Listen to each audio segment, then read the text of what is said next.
గద్దర్కు పద్మ అవార్డులను ఎలా ఇస్తామని హాట్ కామెంట్స్ చేసిన కేంద్ర మంత్రి బండి సంజయ్కు ప్రభుత్వ విప్ ఆది శ్రీనివాస్ కౌంటర్ ఇచ్చారు.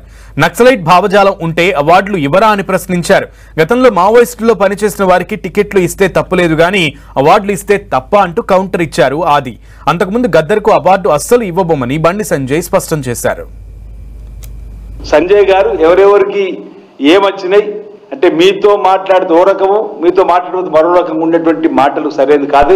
ఇది వివాదాలకు కేంద్ర బిందుగా మీకు కాదలుచుకోలేదు. కానీ సంజయ్ గారు ఎప్పుడైనా ఏదైనా వివాదాన్ని సృష్టించుకొని ముందుకు రావాలని కోరుకునే క్రమంలో ముందుంటారు కాబట్టి ఆ విధంగా వారు మాట్లాడినాము. తెలంగాణ నక్సలైట్ లో పనిచేసిన వారికి ఎమ్మెల్యే టికెట్ ఇవ్వచ్చు, మీరు ఎంపీ టికెట్ ఇవ్వచ్చు, వారిని మీ అధ్యక్ష పదవి కోసం పేరు పరిశీలిందా అనుకోవచ్చు. మీరు అడగఉంది అన్న మీరు మీకంటే మీకు మద్దతు పలికే వారికేమో ఒక రూలు, తెలంగాణ కోసం పోరాటం చేసిన గద్దర్ గారికి మరొక రూలు విధంగా మాట్లాడడం ఎంతవరకు సబబని చెప్పడానికి కోసం నేను ప్రయత్నం చేస్తా ఉన్నా.